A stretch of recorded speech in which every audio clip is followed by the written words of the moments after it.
आशुतोष, आज सुबह 4 बजे से ही कहा जा रहा है कपाट खोलने की जो प्रक्रिया है वो शुरू हो गई। वैदिक मंत्रोच्चार के साथ जो है कपाट को खोला गया। इस वक्त तीर्थयात्री यहां मौजूद थे। कहा जा रहा है कि भारी संख्या में लोग यहां पर आए हैं। आपके हिसाब से कितने लोग होंगे इस वक्त वहां पर मौजूद? अगर मेरा अंदाजा सही है तो लगभग 20, हालांकि इसका आंकड़े प्रशासन जल्दी ही जारी कर देगा। और अभी भी देखिए, एक जो रास्ते हैं, मैं जिस रास्ते पर हूं ये रास्ता दूसरी तरफ से मंदिर को आता है और यहां पर भी आपको श्रद्धालु आते जाते दिखाई देंगे। तो पहले दिन ये संख्या कम से कम 20,000 जरूर हो सकती है। और चूंकि बद्रीनाथ, देखिए, इसकी भौगोलिक स्थिति भी ऐसी है कि केदारनाथ, गंगोत्री, यमुनोत्री के मुकाबले यहाँ कनेक्टिविटी बेहतर है, यहाँ सुविधाएं बाकी धामों के मुकाबले बेहतर है। और चूंकि बैकुंठ धाम की मान्यता अपने आप है, जो लोग गंगोत्री हो आए, यमुनोत्री हो आए, केदार धाम से भी हुआ है, वो तमाम सारे बच्चे हों, बूढ़े हों, बुजुर्ग हों, युवा हों, हर कोई पहुंच रहा है। तो ये आंकड़ा दरअसल 20,000 से ज्यादा पहले दिन पार हो सकता है। और अभी चूंकि यात्रा शुरू हुई है और आप देखिए मौसम भी यहाँ पर जो इसकी भौगोलिक स्थिति है, प्राकृतिक स्थिति है कि मई जून के पहले सप्ताह तक यहाँ यात्री बड़ी संख्या में आएंगे। जैसे मानसून शुरू होता है, हम देखते हैं कि लैंडस्लाइड और बाकी जो प्राकृतिक आपदाएं होती हैं, उस समय लगभग 3-4 महीने जो है मौसम अपनी अटखेलियां दिखाता है, तो श्रद्धालु थोड़े कम हो जाते हैं। लेकिन फिर सितंबर में और जब कपाट बंद होने का वक्त आता है अक्टूबर में, दीपावली के पहले, तब यही भीड़ भाड़ फिर दिखाई पड़ती है। लेकिन सबसे महत्वपूर्ण इसलिए भी है कि देखिए, कोविड में 3 साल के चलते पूरी यात्रा प्रभावित रही है। अब महामारी खत्म हुई है और उसके बाद अब चूंकि कोई रोक टोक नहीं है, तो मुकुंदन जी, आपको भी लगता है इस बार सारे रिकॉर्ड टूटेंगे तीर्थयात्रियों के? ये तो पिछले बार टूट गए। 3 साल जब कोविड के समय यहाँ पे कोई यात्रियों के दर्शन का अवसर नहीं था, तो पिछले बार केवल 2 महीने का सीजन नहीं था यहाँ पे, 6 महीने जब तक कपाट खुला रहा तब तक प्रतिदिन ऐसा ही लगता था कि आज नए बहुत सारे लोग आए, रोज रिकॉर्ड टूटते थे। तो हमको भी ये संभावना है कि इस बार भी भगवान के दर्शन के लिए लोगों के मन में बहुत उत्साह है, यहाँ आकर के लोग बहुत आनंदित होते हैं। बस इतना जरूर अनुरोध हम लोग करना चाहेंगे शंकराचार्य पीठ की ओर से कि पर्यटन और तीर्थाटन का जो भेद है, बहुत पतली लकीर है इसके बीच में, इसका ध्यान रखना प्रत्येक तीर्थयात्री को आवश्यकता है।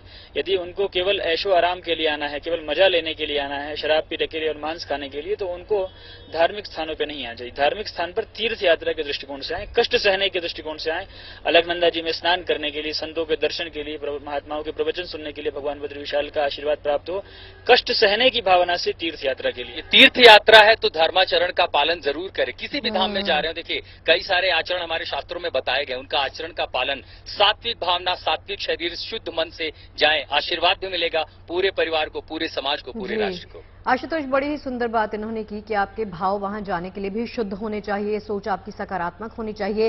इस धाम के बारे में आशुतोष ये कहा जाता है कि जो जाए बद्री वो ना आए उधरी, यानी जो यहाँ पर बद्रीनाथ के दर्शन कर लेता है शख्स, उसको माता के उधर यानी गर्भगृह में जाने की फिर आवश्यकता नहीं पड़ती। तो एक बार तो अपने जीवन में आपको बद्रीनाथ के दर्शन अवश्य करने चाहिए।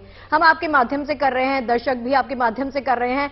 तो मुझे ये बताइए कि वेदर भी एक चुनौती है वहां पर, जैसे आप कल भी बता रहे थे, इतनी बड़ी तादाद में लोग पहुंच रहे हैं, श्रद्धालु पहुंच रहे हैं, लेकिन इन सब चुनौतियों को पार करते हुए भी उत्साह जस का तस बना हुआ है।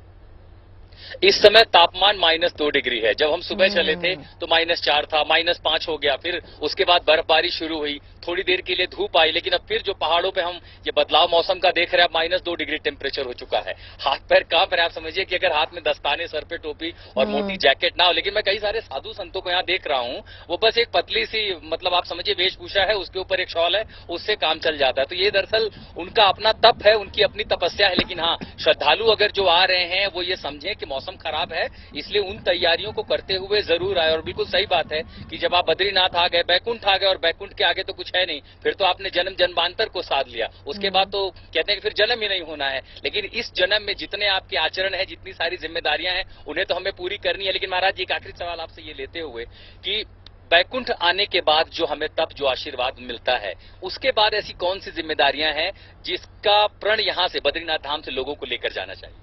देखिए, हम लोगों के यहाँ एक शब्द है पतित शब्द। पतित का मतलब ये होता है कि जो एक कक्षा में जाकर के उससे जो नीचे गिर जाता है, उसका पतन जब होता है तो पतित कहते हैं। तो आप जब बद्रीनाथ धाम आ गए, मतलब भू वैकुंठ आ गए।